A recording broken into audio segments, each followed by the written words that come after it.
we were in Wales doing a mountain trip, and everyone was up the hill, and I was exhausted, moaning like I used to. Oh, I can't be arsed, I'm too tired.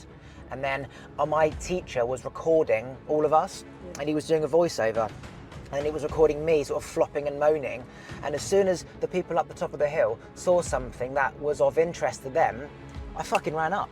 Yeah. And he goes, "Well, he's an interesting one, you see. He moans, but oh, my legs are tired, I'm aching." But as soon as something gives him a bit of interest, he's off. Yeah. And it's like, where did that Ollie go? Is moaning about how tired he was. Yeah. And all that happened was change of mindset and a shift of paradigm, which is I'm interested versus I am not. 22 weeks pregnant with a 3-year-old and a 1.5-year-old, and there's just the two of them, and they have an open-ended ticket and they are travelling the world. And I just thought, that is just awesome. Like, you know, didn't stop you. Yeah.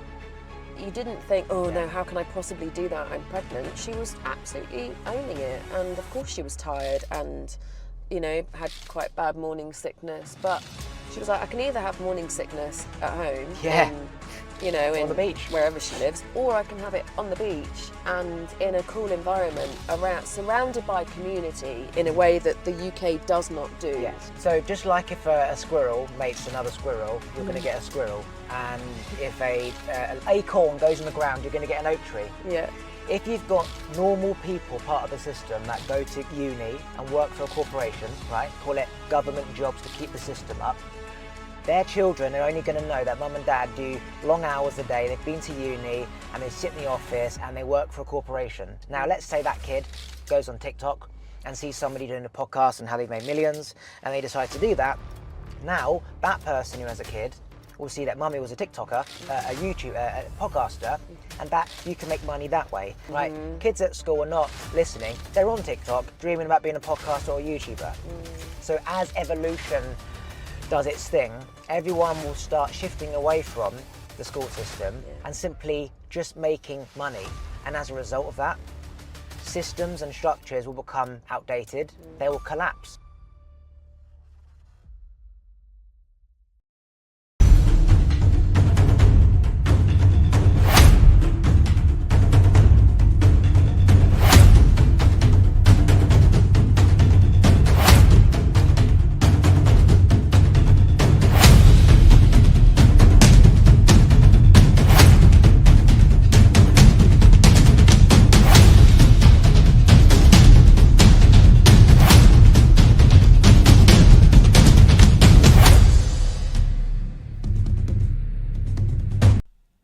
Just quickly, I just want to say a massive thank you to everyone who still listens to the podcast. I started 4 years ago, and since then I've had over 1 million downloads. I get 5,000 downloads per month, and I've had over 200 different guests. So a massive thank you to everyone who still listens.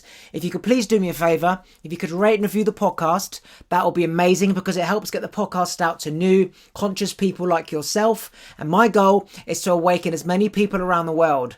You can also follow me on Instagram. It's YesKingOliver, should you wish to see what I get up to on my day-to-day moments. Back to the episode. So you recently went travelling in Asia with your young daughter, and what was so profound about that for me is that you got ill out there. And I've lived at home, and I still live at home. I'm just about to move out, and part of being at home is whenever I've been ill, I've just called my mum and she's brought me up food and drink, and that's all I've ever known. Every time I've been ill and I've had the flu, I've been in bed for 4 days, I call my mum, she brings me up food and coffee. I've always worked for myself, and so I've had no need to leave the house. And I saw you in Asia with your daughter, and you were ill, and you were travelling from one country to another, and you were just getting on with it and dealing with it. And that made me have a wake-up call of, fuck, I'm not living in the real world. The real world is you've got bills to pay, you've got children to look after, you're ill, you might not have enough sleep in you. And that's just like small things that you have to deal with. You could be dealing with a family death. There's just so much shit. And I saw that and I'm like, you're just getting on with it. You're not laying in bed waiting for mum to bring you a coffee. You're just getting on with it. And that was part of my journey to now moving out. I have to enter the real world of being an adult and coming out of my little cocoon of comfort. Yes, well, welcome to adulting, Oliver. Thank you. I had no choice. Yeah. I had no choice. So what did you learn about what did you learn about taking your daughter travelling at such a young age? Oh, about me or about her, or about life? Or General all of the experience in life, above? yeah. So I have always been a traveller, always been a backpacker. That is like a very deep part of my soul. I'm the best version of myself when I am above the clouds and then in a foreign environment. I love the feeling of not really knowing what's going to happen each day, not knowing where I'm going. I really thrive in that environment. And so it was really important to me that as soon as Harlow was old enough, I would strap a backpack to her and welcome, just let her explore that feeling as well. And I don't know why particularly I chose to do it in such an epic way, but I definitely, I know that I am a bit of an all or nothing human, so taking her for a week on a holiday to Spain didn't it fill me with nothing, Yeah. And there is also an element to it that my dad lives in Vietnam. I was meant to see him. That's another part of the story. But anyway, my stepmom lives in Thailand, which is why we ended up heading around that way. And I have friends in Bali. And I've spent a lot of time in Thailand and Bali. And I know that they both are places that are like soul food countries, And I wanted her to feel that. And within 24 hours of landing in Vietnam, I knew that she was going to embrace it and that she would get it, right? Like even down to her language, which I didn't even register. I mean, it obviously would come from me, but, the first night we went out and she called it exploring, adventuring, and, those sorts of things that is what I 100% see travelling all about. And it set the tone really, because then we talked a lot about self-exploration and exploration of the country and adventuring and finding our soul food and yeah. So I saw it all through fresh eyes, which is a real beautiful way to see the world. Like the charm that you get from traveling, as us anyway, with all of our experience and our knowledge of traveling, but then to imagine doing it again for the very, very first time, and seeing fearless excitement from someone is really cool, and it's a real gift. It's a gift of like mindfulness and the beauty of very small things. And so that was a real leveler for me. Like land, for example, a bit of a long-winded answer, sorry, but for example, on the way there, flying to Vietnam, we flew to Turkey, changed in Turkey, then it was like a 12-hour, 14-hour flight from Turkey to Ho Chi Minh. So it's a long trip. And we land in Turkey and it's technically like 2 a.m., let's say 2 a.m. UK time. We discover that we've got a 3-hour delay at least. Yeah. So at 2 a.m., I've got 5 hours to keep her awake and to survive before we then get on a flight for another 14 hours, all economy. And I need her to stay awake because I need her to sleep on the second flight. And we landed in Turkey, got this news, and there was nothing about her, of course, because she had no concept of it, but there was nothing about her that went, oh, this is rubbish. Oh, no, how am I going to do that? Which we perhaps instinctively would be frustrated by. But there wasn't an ounce of that because it was exciting. It was still exciting. And she's never spent 5 hours in an airport before. And I thought, fuck it. I've never spent 5 hours in an airport before and explored it. And that was such a gift. And I tell you what, we were both delirious because we were so tired. And, it's like 1 a.m. to 6 a.m. And I kid you not, we had the best time. But it was a mindset shift completely. And she offered that gift the moment I got the news of, we've got 5 hours to kill. Here we go. Go for it, Mum. let's get cracking. And the two of us, we were like, right, well, let's find out how you can make Istanbul airport fucking awesome for 5 hours. And we did. So at medicine, I remember going to bed late and waking up early, and I was getting like 5 hours sleep. Yeah. Now, if I was at home in any other day, I would struggle to even do the most basic tasks because Yeah. I haven't got any energy. Yeah. And then you sit down and then you get lethargic, and then even the thought of going to the gym is just effort, Yeah. right? But in medicine, I was doing a static dance all day, doing thousands and thousands of hours all day, and all this amazing shit, and I wasn't tired at all. No. So that the common denominator in both situations is how you saw the situation and Yeah. the mindset. Yeah. So we don't need necessarily loads of sleep. What we No. need is the energy 100%. to project into the future 100%. to take us there. Yeah. Because otherwise, if you had like 5 hours sleep at the airport and it's 12 at midnight and you've got to do nothing till 5, most people would just go to sleep. Yeah, yeah. Or sit and stare and go out of their mind, clock watching, and yeah, I completely agree. And then when I think about going into the gym when I'm tired, I can't. And when I think about going for a walk and I'm just watching Netflix, Yeah. I can't. But Yeah. when I'm there, I can happily do laps and laps and laps of the field. Yeah. So what does that say? Yeah. Our current state doesn't represent the truth. Yeah, The truth is, do you have any reason why you cannot do this? And if the answer is no, then you can do it. And then when you look back of past experiences of how did I feel when I was in the airport till 5 in the morning? Could I do it? Did I have a great time? Absolutely. Yeah. Take that mindset to anything in life of when you don't feel like doing something. It's just your current state. absolutely right. I didn't have a choice, you know, so I was forced into a scenario where I couldn't choose to do nothing. I couldn't just mong for 5 hours. I couldn't complain for 5 hours because that would have been absolute hell. So I had to go into that upper notch of like, I have to make this work, you know? It has to be okay. I have to keep this child awake for 5 hours as well. So it has to be high energy. Otherwise she's going to sleep. And you And have then to carry I'm her not around the going to airport. sleep for, yeah. Yeah, she can't walk anymore, we've got to carry her. Yeah, right? Yeah, and you're exactly right. And I've often thought, so there have been times in my life when I've recognised that I have been, so I've recognised when I've been at my absolute best, when I'm excited about all of the things I'm doing, and I can function on next to no sleep. I'm a Same. chronic insomniac anyway, and I can function because I'm so excited about every day and what I'm doing.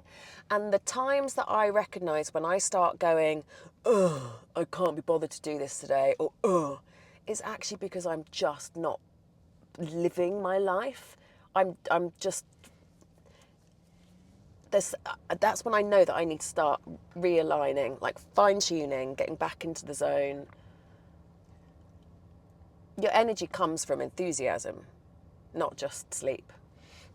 So there's someone called Brian Johnson, who you may know is the person who's doing all this health stuff around the world. He's trying to Yeah. live forever. Yeah. And he is so passionate about every single thing that he does. He will never not skip his teeth. He will never not skip his shower. He will never not skip his vitamins because he's so passionate about everything. Like sometimes I don't take my vitamins because my bottle's downstairs Yeah. and I can't be asked to go get it. So I just fuck it, right? So if you're passionate about something, Yeah, you're always in that flow state of feeling the best that you can. yeah, And when I was younger, I was at college and we were in Wales doing a mountain trip and everyone was up the hill and I was exhausted, moaning like I used to. Oh, I can't be arsed, I'm too tired. And then my teacher was recording all of us and he was doing a voiceover and he was recording me sort of flopping and moaning. And as soon as the people up the top of the hill saw something that was of interest to them, I fucking ran up. Yeah. And he goes, Ollie's it's an interesting one, you see. He moans, oh, my legs are tired, I'm aching. But as soon as something gives him a bit of interest, he's off. Yeah. And it's like, where did that Ollie go is moaning about how tired he was. Yeah. And all that happened was change of mindset and a shift of paradigm, which is I'm interested versus I am not.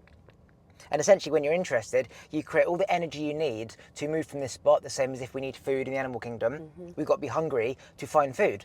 Everyone's getting fat ordering off Deliveroo. We're sat here, there's no need for food. So we're not even like going downstairs to get water to take our vitamins. It's so interesting, and that that to me like is a bit of a shift from a victim mindset as well to a growth mindset. like that, oh god, everything's really hard, oh I can't be bothered to go up the hill, is such a victim mentality, and there's nothing about like celebrating the activity, like the growth of the activity. And that's a real choice, I think, of what's what you put your energy into. It's really easy to slip into a victim mindset, I think. Or, for me, it's really easy to slip into it. And I certainly, when I was younger and growing up, I remember like talking about myself as if I was an unlucky person. And that would have such a butterfly effect, because I would find things to reaffirm the fact that I was having bad luck stuff coming into me, and then once my mindset completely flipped, like nowadays, I don't have that at all. Like I'm looking for things to prove that that things are positive about life, but it's a very direct choice. Very similar to me at school. I was the victim. I had no friends. Nothing ever went right. Never had a girlfriend. Was bullied. Had spots. And you look around and everyone's the opposite. And it's like, well, why is that me? Why are they that and I'm not that? I've got a great family, but why can't I get that? As if I'm so privileged anyway. Why can't I have everything? And then you start using things to double down on, poor me, to punish yourself. And I used to hit myself and hate myself and wanted to die. And then had my awakening and then changed my mindset of, I've created this by not taking action on the things that I don't want, based on a spiral effect of things that have happened over the years. To change that completely, and then everything that came to me, I changed and flipped and worked out and shifted and dealt with the stuff that I wasn't dealing with, which is a long stream of past situations that I've essentially used to confirm that I'm a victim. And now, as these things came back, as they will do, because you got 10 years of everything that's present, you've got to take time to remove it. As they came back, one by one, I dealt with it, removed friends, did this, did that, didn't argue back when I'd normally do in that situation. And then all of a sudden, there was nothing. There was nothing to reaffirm a victim mentality. There was nothing there to remind me of I am worthless or why is nothing going my way? Because now there was simply nothing in the way. And that's when life begins, because now you can create your life exactly how you want it from scratch. There's a big thing about it's a bit of people are talking about boundaries a lot, but there is a lot in the which bits can you take out that are negatively impacting your life, and how much are you choosing for them to stay in your life? How much are you engaging in the drama? How much are you engaging in negative conversations around you, or people who are draining you? How much are you playing a big part in your negative mindset, if you like, and really owning that, and then really recognizing what you can change or what you can remove completely? I personally believe that everything is a choice, even though it may be incredibly scary and you may have to do things unfathomable and things out of the ordinary and things that you can't even imagine doing, and the pressure and the stress and the pain that you might feel doing those things. But unless that thing isn't there, such as someone's dead, right? There is always a way to change that. And if it's just a person that's in the way, and the fear of saying, this is it, I don't want this, we're doing this, we're changing this, and all the backlash that comes from that. Well, if you can flip that where they are now on the same page as you, then you've essentially chosen to change that narrative. But that pressure of why we don't change narratives is so profound and scary, no one does it. But if you know that, if you can get past that, you can get there. So I think everything is a choice, even though it's very, very, very scary and hard to close the gap. It just depends on if it's worth it in the long run, changing that gap, if that pain is removed from your life, that your life is overall better, to face that intense pain now for less pain during the rest of your life versus kind of mediocre pain. Mediocre pain. Yeah. It's almost like borrowing from your future self now. Like if you offer me 10 quid or 20 quid tomorrow, I'm going to take 20 quid tomorrow. If you say you'll have less pain in the future if you just deal with this shit, but it's going to be very painful right now, well, I'll be like, okay, great. I have to deal with it. Because once this is dealt with, it actually isn't there anymore, and my future's better. Whereas right now, that pain is still there, and my future is 95% as it could be.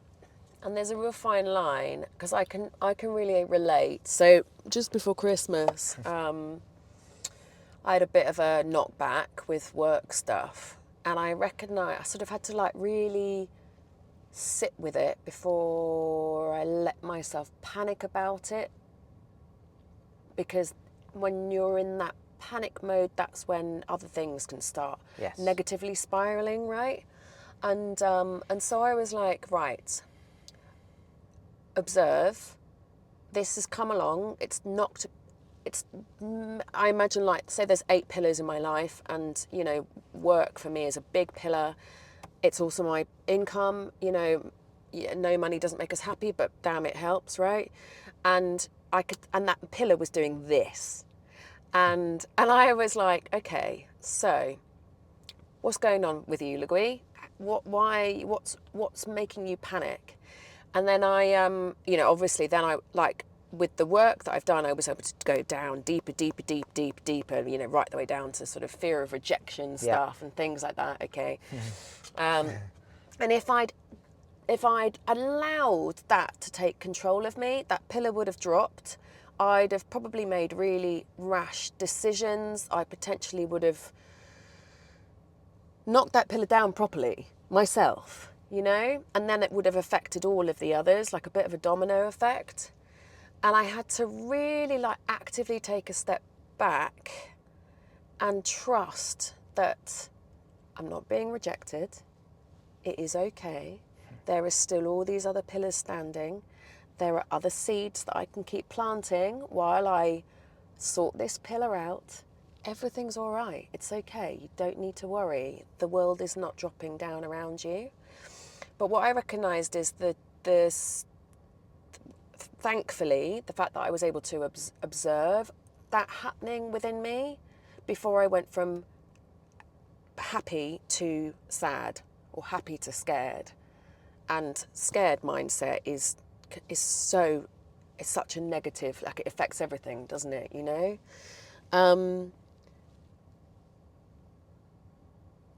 I mean, it definitely, and I really recognise that shift, but also I'm really conscious of the fact that people listening, like right now, can listen to what we were talking about earlier and be like, it's easy for you to say because you're not sitting in fear, or you're not sitting in struggle, or, you know?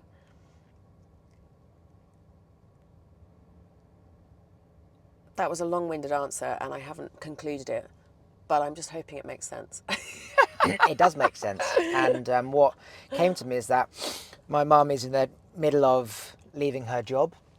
She's unhappy with her job. It's changed. It's not what it used to be. And she's becoming unhappy, and she's getting stressed and having to do other jobs that are just not hers to do. Luckily for my mum, I've been conditioning her for the last 10 years about energy, mindset, shifting your energy, don't sit in stress, take a risk, sit in the unknown. And right now she's in the position where she has a choice to stay stressed, not knowing when a job's going to come, and by being stressed, her energy's going to be low, and she's going to find it very hard to attract a job.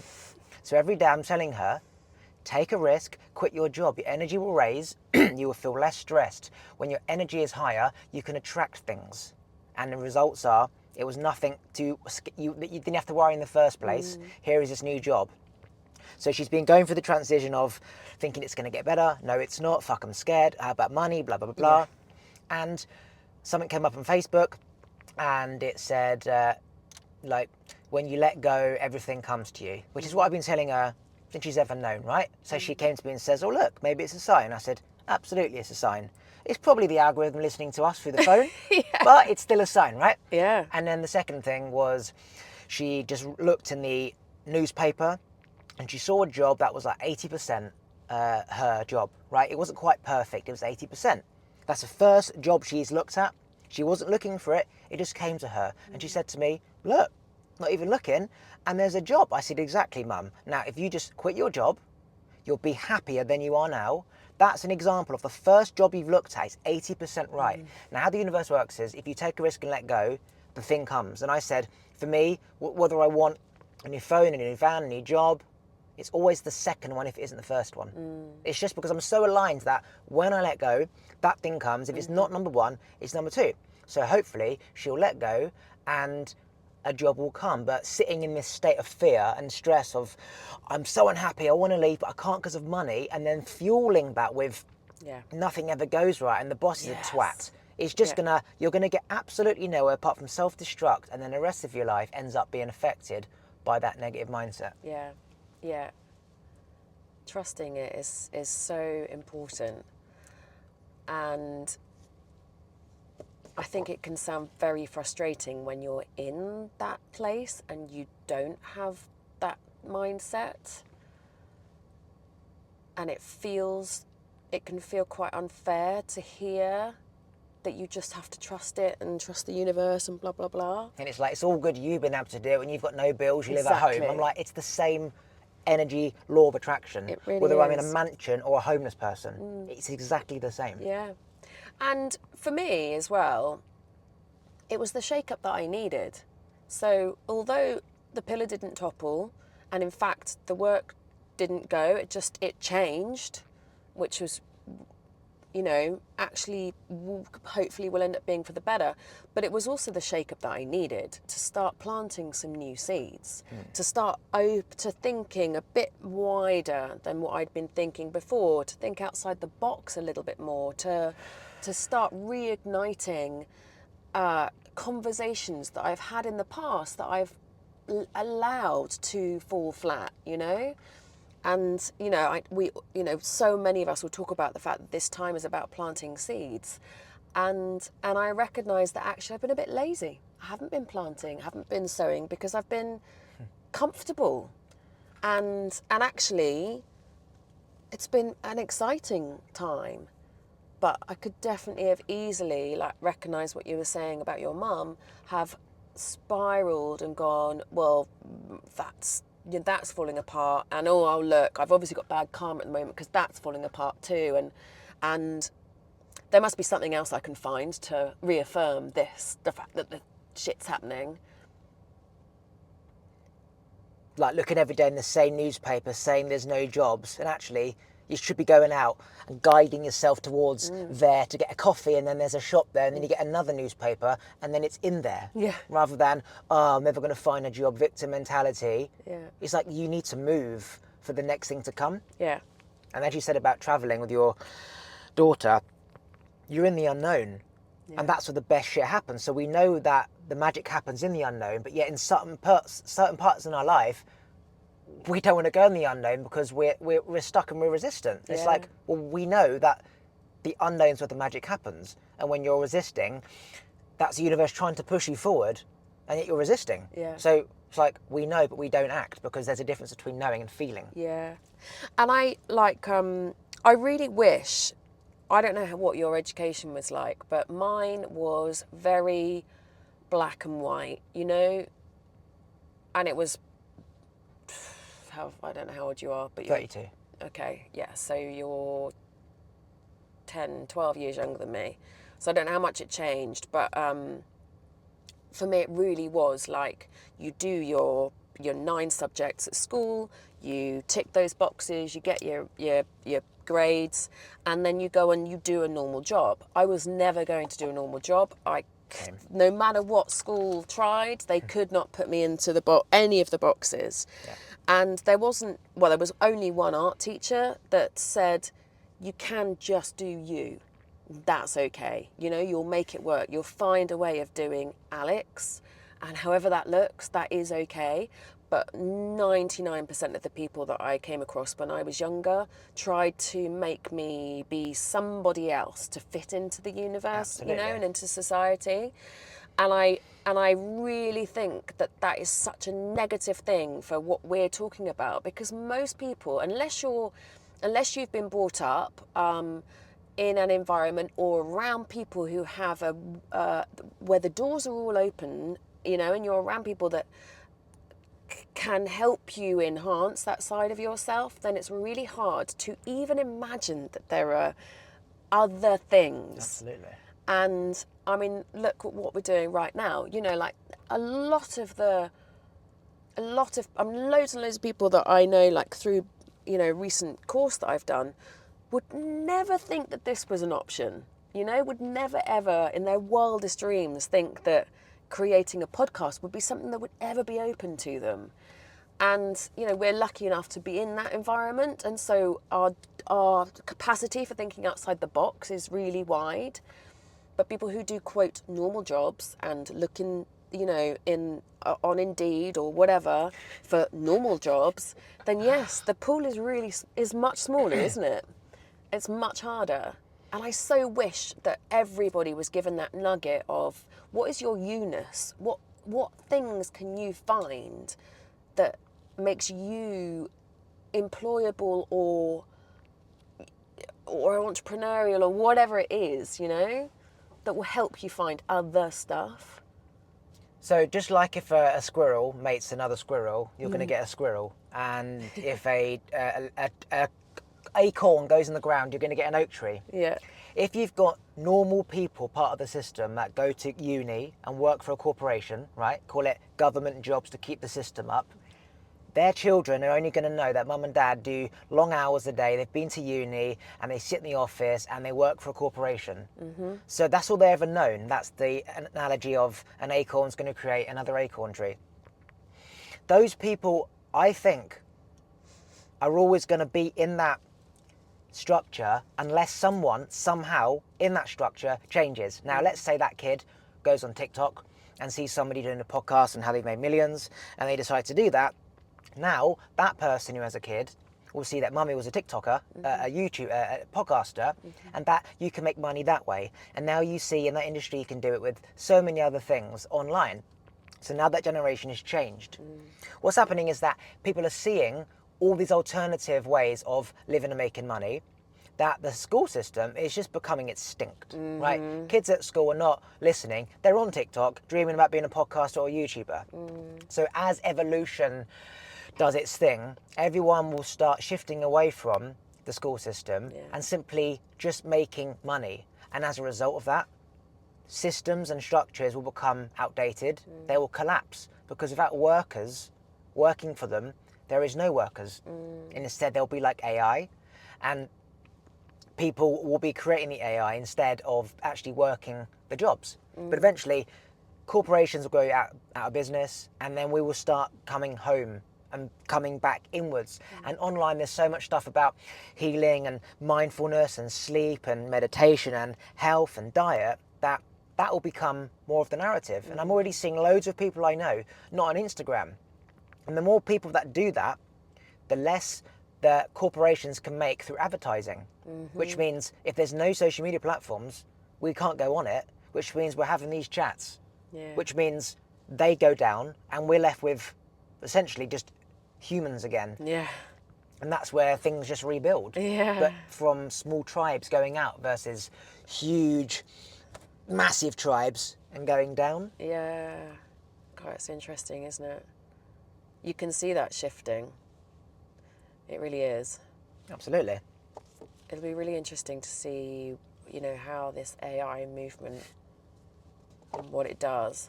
And, you know, again, thinking of Harlow and what she's gonna, you know, I agree. Like, I don't want to actively think of taking her out of the education system, selfishly as well, because I could do with her going to school, because I need her to not be at home when I try and work. But there's a lot to be said for home ed, and what she learnt in those 3 weeks of travelling was like... Some people in their whole life would never leave England. So what she's learnt is essentially lifetimes of a good 30% of human beings. So she's already ahead of the game. I know. By knowing that there's other people out there that look like that, there's food that looks like that, there's not just trees and fields. Yeah, I know. And she still talk, you know, she remembers that come on is thank you in Vietnamese. Like, she can still talk bits of it, and, you know, yeah, it's amazing. You know, it's a gift. Yeah, the travel is such a gift. And yeah, I can imagine her and I just, you know, It's just been hippie travellers for life, which would be fine if someone could pay for it. So one of the reasons why, I'm reluctant to have kids at this moment or ever is because I want to travel the world. Yeah. And I don't want anything restricting me. And my sister and her partner are going to be having kids very soon. And they've always travelled. Yeah. And they're just going to take the kids with them. Yeah, absolutely. And that told me, holy shit. Yeah. Like, kids aren't a restriction where your life's ended and now you can't do anything you ever wanted to do. No, they don't have to be. You do it with them. Yeah. So now I'm like, oh, well, if they can travel the world, they might have to deal with all the crying and all the shit that I don't really want to deal with, but you can still travel, but with the kid. Yeah, definitely. And I mean, Harlow and I were away for 21 days, and I think she cried. Well, I mean, you saw it. The only time she cried, a few times at the airport. But I wanted to cry at the airports, because we had some couple of crappy times. But on the whole, actually, she was just a cool little travel buddy, So it just wasn't restrictive at all. And I met this incredible family. So it was a husband and wife. As it turns out, the wife found out she was pregnant the day after they booked an open-ended ticket to Bali. And they'd basically decided, and they bought, so that with them was their 18-month-old called Tegan and their son Rafi, who was the same age as Harlow, so like 3.5. And by the time they actually got to Bali, she was 18 weeks pregnant. So when I saw them, she's 22 weeks pregnant with a 3-year-old and a 1.5-year-old, and there's just the two of them, and they have an open-ended ticket and they are travelling the world. And I just thought, that is just awesome. Like, it didn't stop you. Yeah. You didn't think, no, how can I possibly do that? I'm pregnant. She was absolutely owning it. And of course she was tired and, had quite bad morning sickness. But she was like, I can either have morning sickness at home, on the beach, wherever she lives, or I can have it on the beach and in a cool environment, surrounded by community in a way that the UK does not do. Yes. Asia really does community. Yes. Every restaurant you go to, the kids are welcome until midnight. They don't care. And every restaurant has a play area, and the staff love children. Whereas in the UK, you bring your children to a restaurant and it's gone 7 o'clock and they'll frown at you. And, it's not geared around children in any shape or form. So it's such a different environment. And I absolutely fully support, and I can't wait to, keep speaking. I have, checked in a few times with them, and we will stay friends, because that's just a cool environment. Like what lovely opportunities they're giving their kids, and it's not because they're not rolling in it. It's not like they're wealthy humans. Yep. It's much cheaper to survive and exist in Asia than it is in the UK. So probably saving money by doing what they're doing, and living such a cool life. It's awesome. I really, get cracking and have some kids and start, bundle them in the back of the van. So what's coming to me is that, we choose to use things to confirm our mindset. So, I don't want kids because then I can't travel. Yeah. And then something will come up to affirm to ourselves, this is why I didn't want kids, because I can't travel. The same as, well, I'm going to travel with the kid. Yeah. Well, nothing's changed. You still got the kid or not. Yeah. The difference is that your mindset has changed. So you travel or you sit at home saying, well, I can't travel with the kid. Yeah. So really, circumstances are not relevant. It's your mindset and how you see the same thing. And growing up, I see a lot of people with young kids. If you give your kid the opportunity to lead and tell you what it wants, it becomes a leader and a business owner. Mm-hmm. If you tell your kid no and you make decisions for your kid, he becomes an employee because he's used to being told what to do. So you travelling and saying to your 3.5-year-old, which is incredible at that age to go travelling, where do you want to go for dinner, what do you want to do, what should you do today, and giving her the opportunity to tell you, conditions her brain to getting what she wants in life. I want something, I get it. Yes, it is quite dangerous when you enter the adult world where you've got other people that want something and can't have it, and then the leader mindset, which is what I was and probably you were, start taking charge and doing this, and other kids see it and they take it away, and then the bullying thing comes in and it's, why me, if life is about leading and getting what you want, why is it that people are bullying me? And then you get through that and you realise in the big world, that's just how it is. It's the system of being controlled tries to suck you in. If you can make it through, then you lead and create your life as you want. So is it worth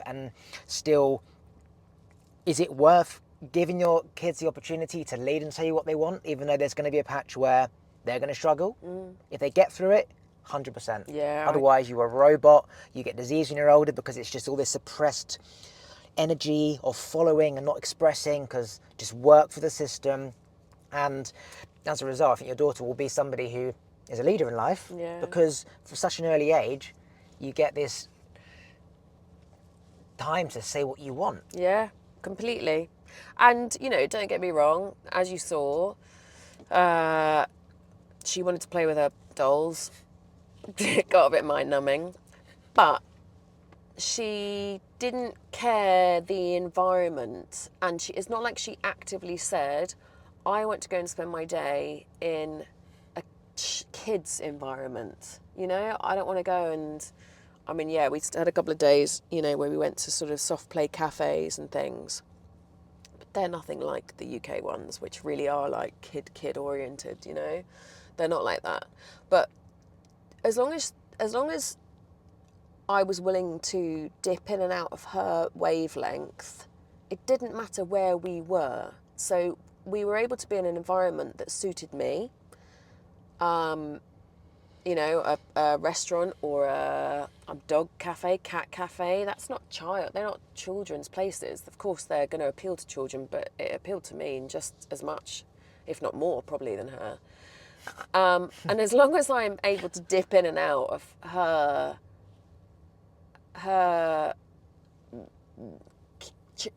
kid-like excitement of, you know, then she was happy. I think it's really easy for parents to assume that when you're away, you have to spend your entire time doing really, quote, cliched kid things. Kids club, you know, all that sort of stuff. Or they go away and they just send them off to kids club every day, you know, to get rid of them. I didn't have to, you know. The things that I realise that I love is going on the beach and tapping into curiosity and imagination doesn't have to be for children, you know? It's for us, it's adults. Play is for adults as much as it is for children.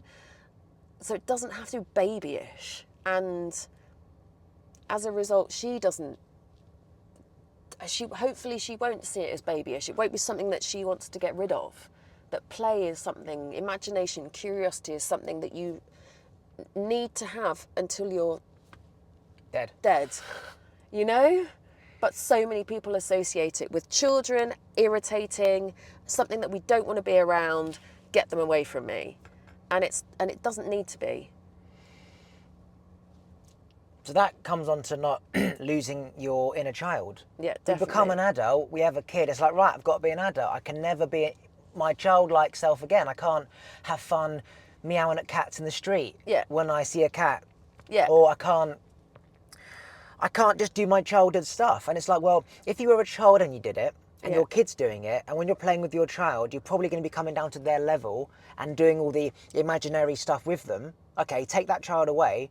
What's the difference? You're still doing it. It's just there's no child there. Yeah. But it's seen as we need a reason to be our inner child, and we can't just be our inner child when we want. Now, obviously, you have to be wise and mature and professional when you have to.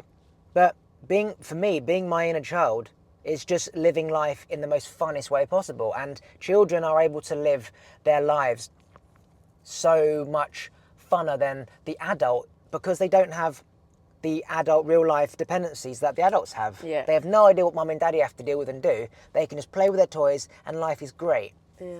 So why can't we still be in that state as well as dealing with all the adult professional and responsibility shit that adults deal with? Yeah. It's not black or white. No, not at all. And I love going to water parks. I would do that with or without her, right?